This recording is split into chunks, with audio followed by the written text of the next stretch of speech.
This is an iHeart podcast. Guaranteed human. Everyone knows winter is the real mess maker. You don't need WeatherTech floor liners for summer unless you hit the beach and half the beach ends up back in your car, or the campsite dirt ends up in your trunk. Then you'd want a cargo liner, or a road trip goes sideways, lemonade spills, ketchup goes rogue, ice cream drips. Yeah, you'd be pretty happy about those WeatherTech seat protectors. So just to be clear, as the mud you're inevitably going to step in this summer, you don't need WeatherTech unless you plan on doing summer. Visit WeatherTech.com today. With no fees or minimums on checking accounts, it's no wonder the Capital One bank guy is so passionate about banking with Capital One. If he were here, he wouldn't just tell you about no fees or minimums. He'd also talk about how most Capital One cafes are open 7 days a week to assist with your banking needs. Yep, even on weekends. It's pretty much all he talks about, in a good way. What's in your wallet? Terms apply. See CapitalOne.com/bank. Capital One, N.A., member FDIC. Hi, everybody. Welcome to the Saturday Stuff You Should Know Select Edition. Chuck here with my pick of the week, all the way back to 2009, May 19th. Lobotomies. Man, this one is crazy. This is one of those that's so good, I wish we could go back and do it again for the first time. So much fun to research, really interesting and grisly history, medical history. Some of my favorite stuff lies in those topics, and this one is all about lobotomies. Man, oh man, just get ready to learn about the frontal lobe ice pick lobotomy. They actually used to do that. Welcome to Stuff You Should Know from HowStuffWorks.com. Hey, and welcome to the podcast. It's called Stuff You Should Know. It's Josh and Chuck, Compton and Long Beach together. Now you know you're in trouble.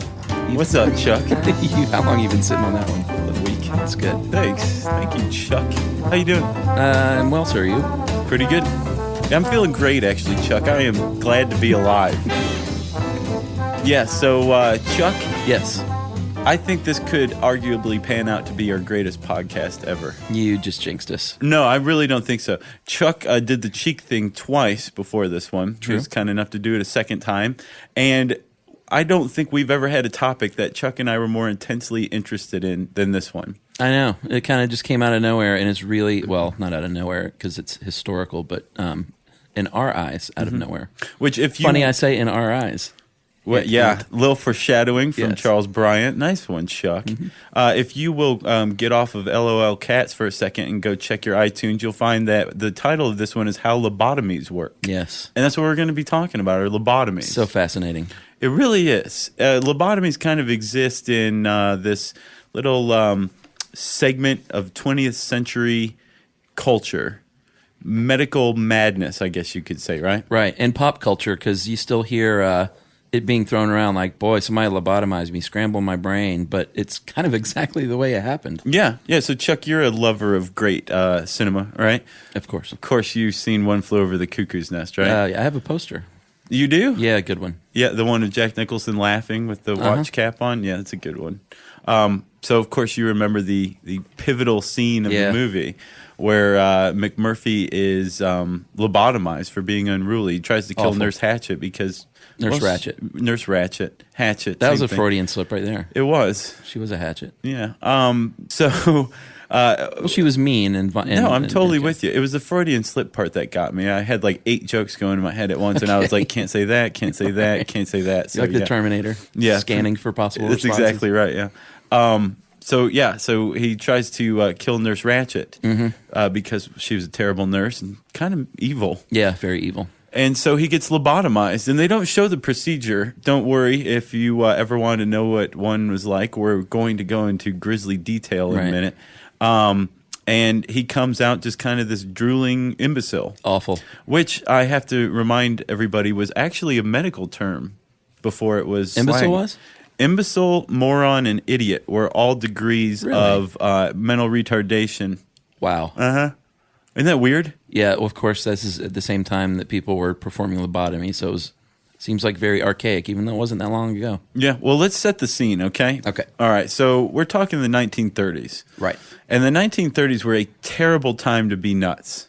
Basically, you got locked up in a straitjacket to keep you from eating your own feces or throwing it at orderlies or doing anything really crazy. Yeah. And that was about it. Right. They had certain certain techniques like shock therapy, right? What did they use? They still use shock therapy here and there, actually.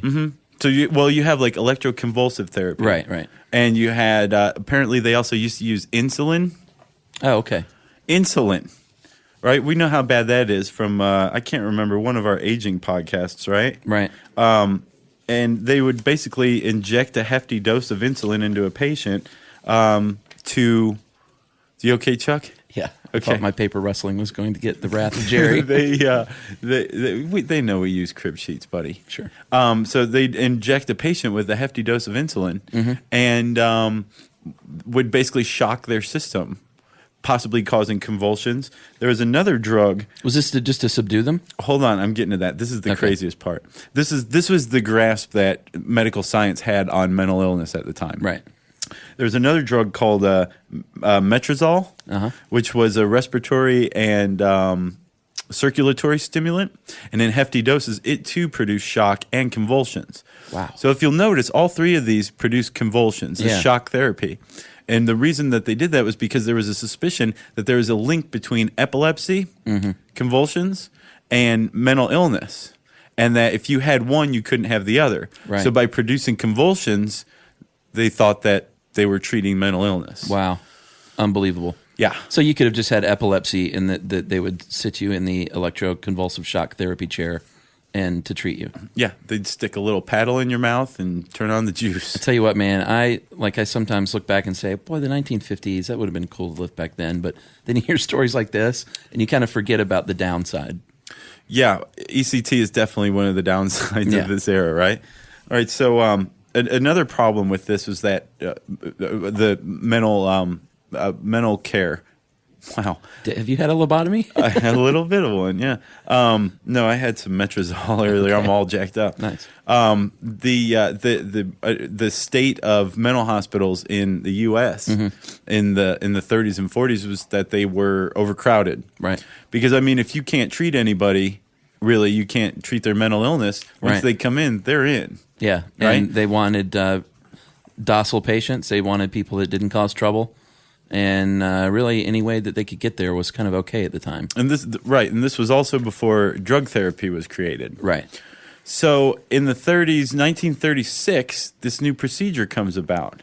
1935. Oh, was it 35? I thought it was 36. In Portugal? 1935, you're right. Yeah, sorry about that. Go ahead. That was Dr. Antonio Egas Moniz. Nice. And Dr. Almeida Lima in Portugal performed the first lobotomies by drilling holes into the skull on either side of the prefrontal cortex and injecting alcohol in there to destroy the fibers that connected it. And this was actually based on an earlier study from 1933 by a couple of Yale researchers who removed the prefrontal cortexes from a pair of monkeys. Yeah, Lucy and who was the other one? Binky, we'll say. Okay, Lucy and Binky. Yeah, these two monkeys had their prefrontal cortexes removed.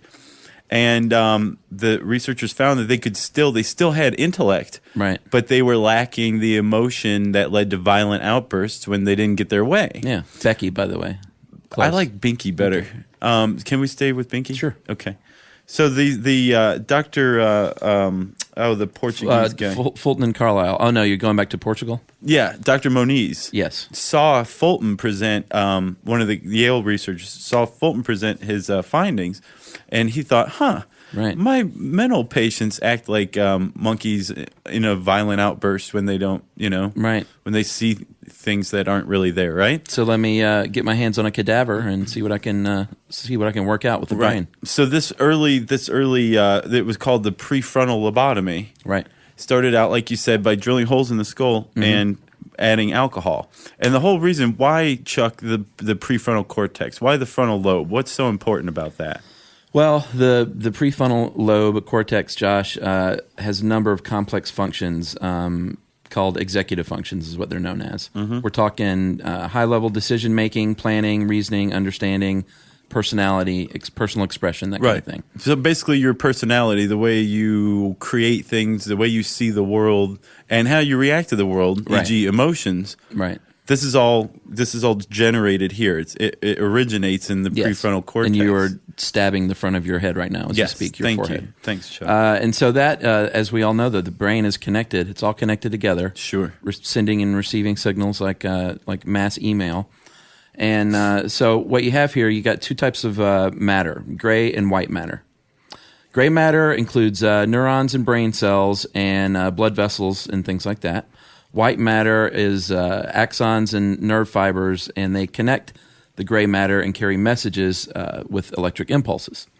So the gray matter is where these impulses are generated. The white matter translates them or transfers them. Yeah, transmits. It transmits. Sure. One of the trans. So a lobotomy, what that does is it's intended to sever the white matter between the different areas of gray matter, thus interrupting the transmission, essentially. Right. And the problem with Dr. Moniz's technique, the early technique using alcohol, is, like you said, the brain's all connected.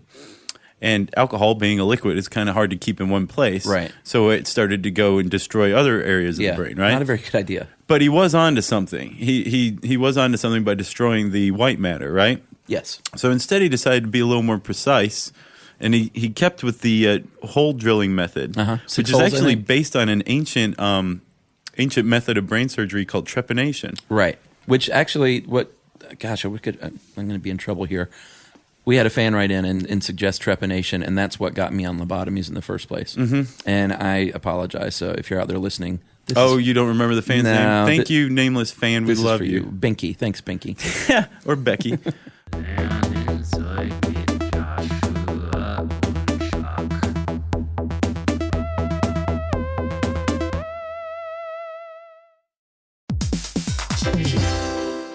Hey everybody, I want to talk to you a little bit about Tide Evo because it represents over 10 years of innovation and product development. Tide Evo is a first-of-its-kind technology where tens of thousands of minuscule fibers are spun together to form a 6 times powerful layer packed with scrubbers, brighteners, pre-treaters, and fresheners. And that's going to deliver a breakthrough clean that's so powerful it feels like magic. Yeah, it is kind of like magic. Tide Evo is revolutionary. A 100% concentrated, waterless laundry tile that's made of compressed microfiber soap layers rather than liquid or powder. And it's not like pods or sheets because it uses 6 layers of detergent fibers to deliver superior cold water cleaning without plastic packaging of any kind. And it provides a mess-free, lightweight solution that dissolves lickety-split. So whenever you run into a laundry challenge, turn to Tide Evo. It's revolutionary. It's magic. Try new Tide Evo. Real laundry magic.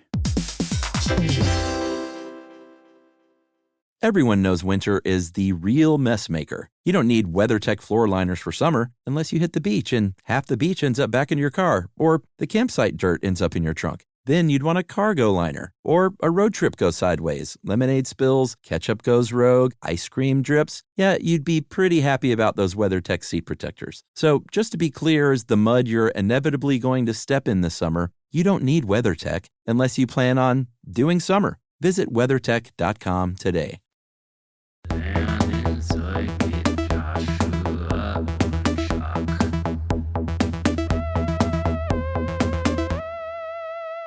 And actually in the article, How Lobotomies Work, there's a cool relief from a Hieronymus Bach painting of some early physician trepanning a patient. And he's got like a little segment of the skull lifted off and the brain's exposed, and he's just poking around in there. But okay, so Dr. Moniz is still using the drilling method, right? But now he's inserting instruments in there. Right. He inserted this one that sounded like... it's a handle with a little loopy wire that comes out, but it retracts. Leucotome? Yes. Mm-hmm. So when you push down the back of it, the loop extends out, and then you can pull it in and just basically remove hunks of prefrontal cortex. Yeah, of white matter. Right, and that's exactly what hopefully he white did. matter. Yeah, you would think. And it was successful. Right.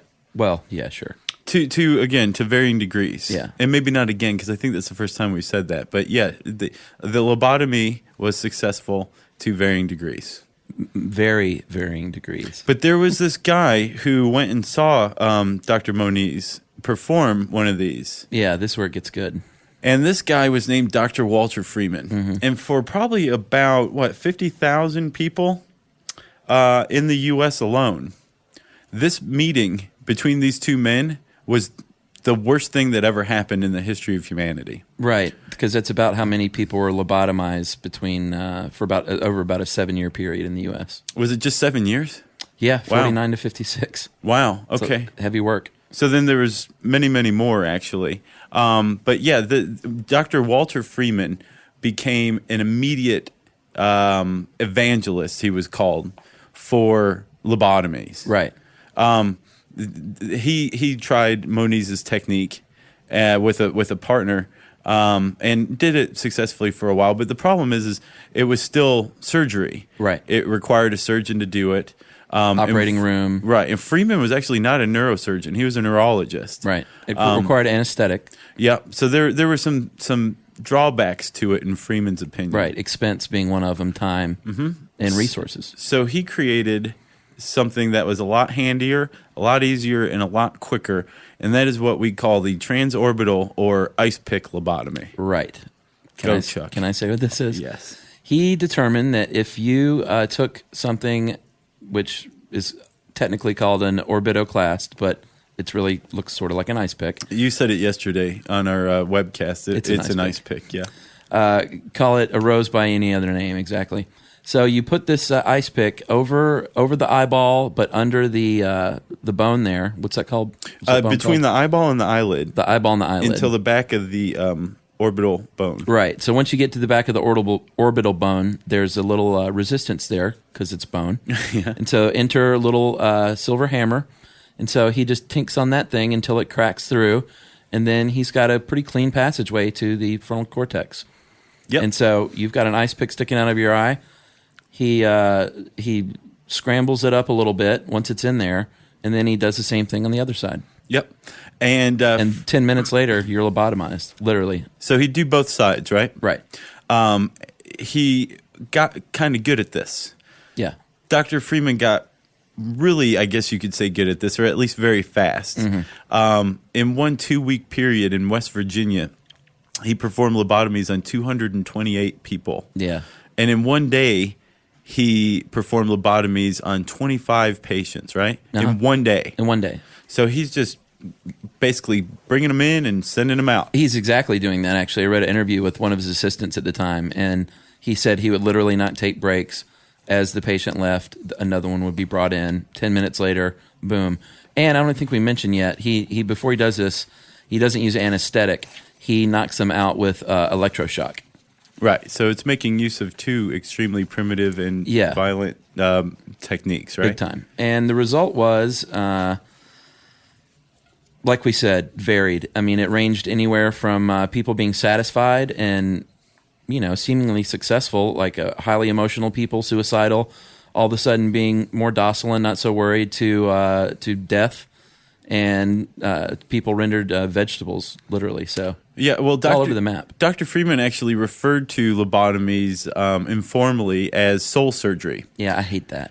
The reason why is because he was basically removing what makes us human. Mm-hmm. People could still function under a successful lobotomy. People could still function.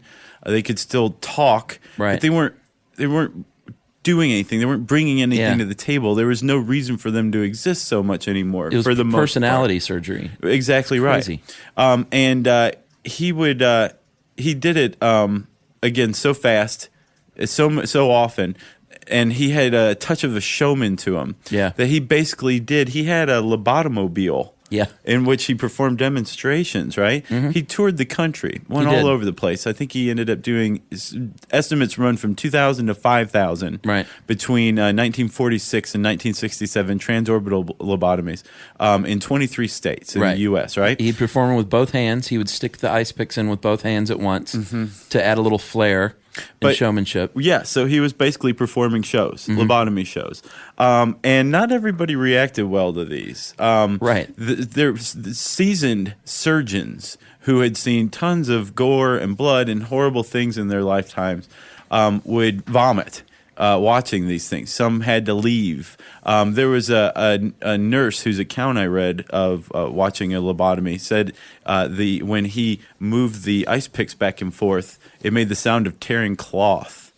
Yeah. Later on in the USSR, which actually banned lobotomies in, I think, 1953. Before we did, which is embarrassing. Yeah. Well, 14 years before we did, right? Yeah. Yeah. A physician named Nikolai Oserensky. Oserensky. Thanks, dude. Oserensky. He said that lobotomies violate the principles of humanity and change an insane person into an idiot. Again, remember a medical term at the time. Sure. So I imagine that there was something that affected you. Were you a human being, like a real human being, right, seeing this rough, violent, misguided or unguided procedure being performed, that it would affect you in some way, like some very primal part of you would say that's not supposed to happen. Right. Plus, there was no official scientific basis for this. It was basically, hey, look at the result in some cases. Right. Which is what they were kind of basing this whole thing on. And also, as we were saying about Freeman being a showman and doing it so fast, there was one visit to a mental institution in Iowa. I don't remember what year it was, but Freeman killed 3 people in one visit. Yeah.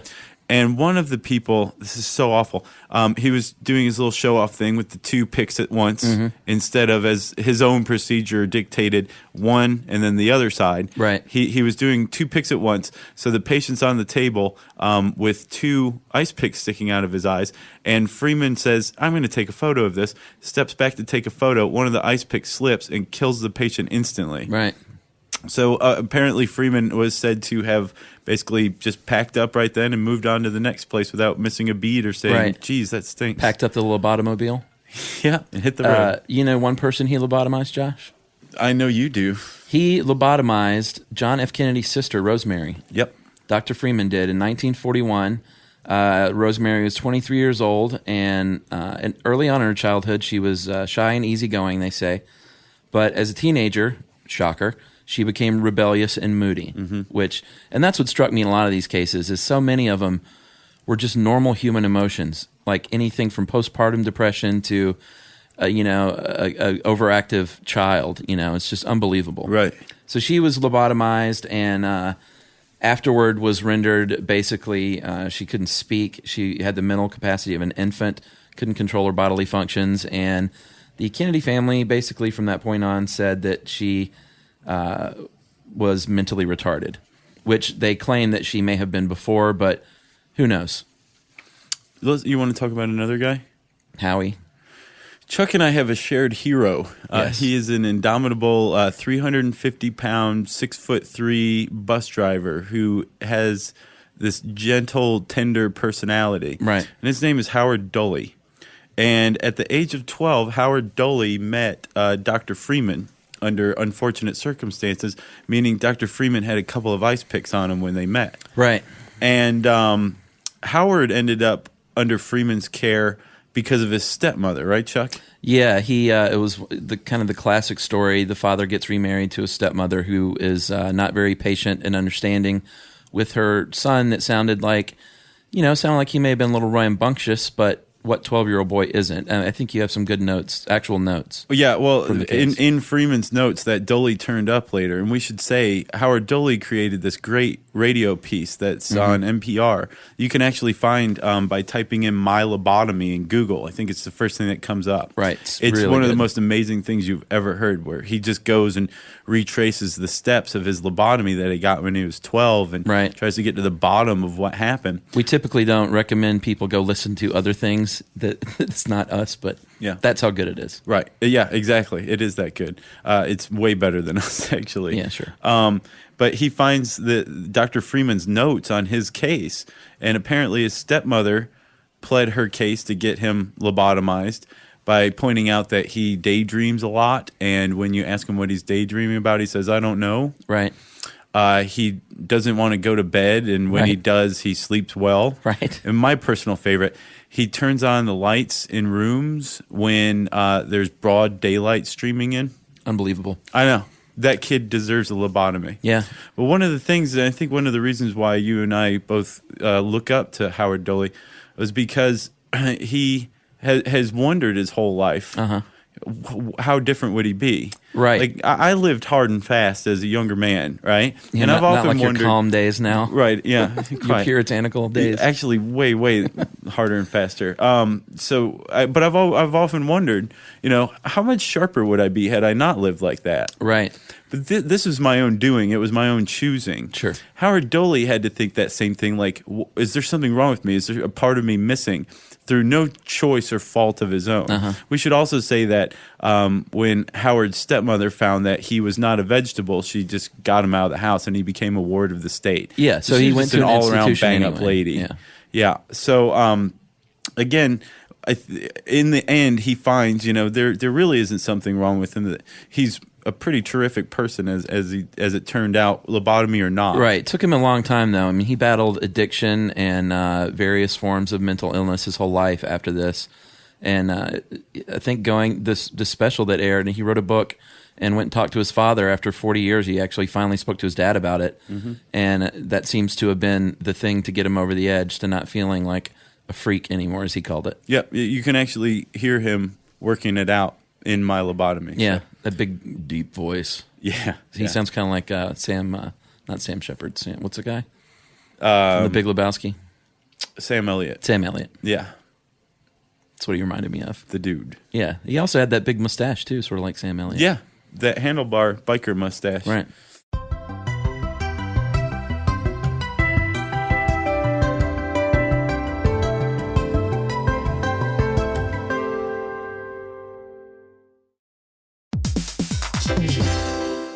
Hey, everybody. I want to talk to you a little bit about Tide Evo because it represents over 10 years of innovation and product development. Tide Evo is a first-of-its-kind technology where tens of thousands of minuscule fibers are spun together to form a 6 times powerful layer packed with scrubbers, brighteners, pre-treaters, and fresheners. And that's going to deliver a breakthrough clean that's so powerful it feels like magic. Yeah, it is kind of like magic. Tide Evo is revolutionary. A 100% concentrated, waterless laundry tile that's made of compressed microfiber soap layers rather than liquid or powder. And it's not like pods or sheets because it uses 6 layers of detergent fibers to deliver superior cold water cleaning without plastic packaging of any kind. And it provides a mess-free, lightweight solution that dissolves lickety-split. So whenever you run into a laundry challenge, turn to Tide Evo. It's revolutionary. It's magic. Try new Tide Evo. Real laundry magic. Everyone knows winter is the real mess maker. You don't need WeatherTech floor liners for summer unless you hit the beach and half the beach ends up back in your car, or the campsite dirt ends up in your trunk. Then you'd want a cargo liner, or a road trip goes sideways, lemonade spills, ketchup goes rogue, ice cream drips. Yeah, you'd be pretty happy about those WeatherTech seat protectors. So just to be clear, as the mud you're inevitably going to step in this summer, you don't need WeatherTech unless you plan on doing summer. Visit WeatherTech.com today.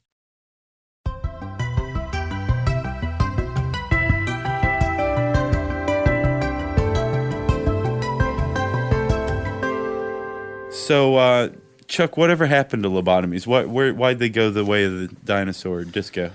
Well, a couple of reasons. I mean, one, there was a lot of gaining steam with the criticism of it because they found that they were lobotomizing criminals. They were lobotomizing soldiers from World War II because... Criminals against their will sometimes. Right, but they lobotomized soldiers because hospitals were overcrowded. Veterans. Yeah. Unbelievable. Yeah. And so that was kind of gaining steam. And then the introduction of Thorazine, basically, was kind of what started it all. Everything. I believe that somebody said that Thorazine was to the treatment of schizophrenia, that that penicillin was to the treatment of infectious diseases. Right. Which is a pretty big comparison. Yeah, big time. So Thorazine was developed in 1950, and as it began to fall into widespread use, lobotomies kind of fell out of widespread use. And Dr. Freeman himself, he had one last lobotomy in 1967, right? Yeah, he killed a woman of a brain hemorrhage after the third try, I think. This was her third lobotomy. Yeah. And she wasn't just, some mental patient in Iowa. This is a housewife. And when she died of, I believe, a hemorrhage after the procedure, that third procedure, that was it. He was banned from surgery, Right. Performing any kind of surgery from that point on, and actually spent the rest of his days until he died in 1972 traveling the country in a camper, which Still I wonder it. if it was his lobotomobile. Yeah, I don't know. He wasn't pitching it. He was actually going around trying to he was visiting old patients Right. to prove that he had done good. Right. And he had done some good in a couple of cases, in several cases, I imagine. His first one was a woman, I can't remember her first name, but it was Ionesco. Yeah. And she was violently suicidal as described by her daughter, and afterwards she went on to live a happy, fulfilled life. Yeah, but every successful case I read about, they would say things like they weren't violently suicidal anymore, and they were just, kind of happy. But it still seemed to be that lights are on, but no one's home thing. Like the couple, the married Very couple. Robert Palmer of you. Yeah, the married couple was the husband had his wife lobotomized because she was so emotional, and she was took suicidal pills. as well. Yeah, yeah. And she says that she was happy as a clam, and he was satisfied. He said that she came home and she never caused any more trouble, and she was just happy, and she could still No back talk? Yeah, she could still cook and clean and do all the things she could do before, and she agreed. I just haven't been worried about things since then, and she was in her 80s. But you read that, and emotions are normal, mood swings are normal. It's Agreed, but I do think that there is a certain threshold, and if you're violently suicidal, maybe a lobotomy was a better option. Yeah, but I also want to know what the criteria for all this was back then. There wasn't any. So yeah, so put that in your pipe and smoke it. But one of the most unsettling things, that I found from this article is that lobotomies are still performed today. Yeah, in England, right? The UK is one of a few countries where it's no longer called lobotomies because lobotomy has such a horrible stigma attached to it, right. and for good reason. Neurosurgery for a mental disorder. NMD. Yeah. And today, apparently, they use MRIs as guides to be more precise, but pretty much this type of surgery, psychosurgery as it's called, is pretty much the same thing. It's destroying white matter connections, and you're removing people's emotional selves. Right. I mean, there may be something to that, but certainly it was so non-specific and non-technical to jam ice picks and just blindly move them back and forth that no wonder there was all kinds of results. Yeah. So, Chuck, we are both kind of nuts, and I'm really glad it's not like 1946 because we'd be in big trouble. Oh, yeah. Yeah. My wife, Emily, and I would both be on the lobotomy table, I think. I'd drive you to see Freeman. Thanks. Sure. I appreciate that. Yeah. Well, that's it. That's it for lobotomies, buddy. Yeah. I encourage people to go out and listen to Howard Dully's radio show there. It's really great. Okay. Hopefully you guys enjoyed this one. You can read all about lobotomies on howstuffworks.com. You know what to do, handy search bar, etc. And Chuck, let's hawk some Audible stuff, shall we? Our sponsor, audible.com. Hit it. Okay, so if everyone goes to www.audiblepodcast.com/stuff and sign up to get one free download from audible.com's 50,000 plus titles of audiobooks, stand-up comedy, spoken word, speeches, pretty much anything you can listen to is right there. Yes. And I was on there browsing just this morning, and I found one of my all-time favorite books, 1491 by Charles Mann. Good one? Great one. I haven't read that. Mann runs around the Americas, basically, to archaeological sites and gets the scoop on the most recent findings and finds that there were way more people in the Americas before Columbus showed up than we realized. Really? And yeah, there's a lag between the arrival of Columbus to Hispaniola and the second wave that followed within the next 50 years. The second wave found that this, it was virgin territory. There's almost no one there. Turns out it's because about 100 million people died of smallpox from Columbus's first arrival. Wow. Between then and the second wave. It's fascinating. That's stuff. a mini-sode right there. You just did one. Well, maybe we'll do a bigger sode on it. A bigger sode? Yeah, what about you? You've been on? Yeah, I'm going to recommend, just quickly, Stephen Colbert of the Colbert Report. Nice. Oh, I saw his portrait, his National Gallery portrait in the Smithsonian recently. It was awesome. With his familiar scowl. Yeah. I love that guy. So, yeah, he has a very popular book that he reads himself called I'm an American and So Can You. And that's all I need to say about that. Yep. He's hysterical. Nice, Chuck. So you can get either one of those titles for free by going to www.audiblepodcast.com/stuff and signing up. And that is Audible right there, baby. Let's do listener mail. Let's do it. Josh, I'm just going to call this. We got a lot of great feedback for the high fructose corn syrup. Yeah. So much I was so happy about that. We're going to have probably like 3 podcasts in a row where we're going to be reading some of that mail. I don't know Really, what it you is. think? Yeah. It's really, we should? I can bring back haikus. Okay, all right. So I'm just going to call it intelligent listener mail because Max is a smart guy and I like these most of all. I'm a graduating senior in the business college, but when I'm not in class or listening to podcasts, I almost always enjoy listening to philosophy. It's more or less my passion. More specifically, I'm interested in world religion, metaphysical theory, and man's relationship to nature and the universe. So this guy is obviously smarter than we are. Heavy. To say that fructose corn syrup or any other man-made chemical compound does not occur naturally, you're speaking with a basic assumption that man is something different than nature.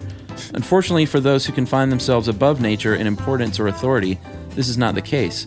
It's our Western culture and religion that strengthens this point of view. Man didn't plop into nature as a separate and flawed phenomenon in a stupid, natural universe. Man came out of nature. Man is nature.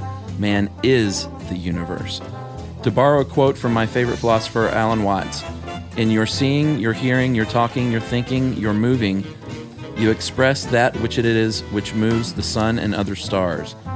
So to perceive yourself as something different is only an inability to identify yourself with the cosmos.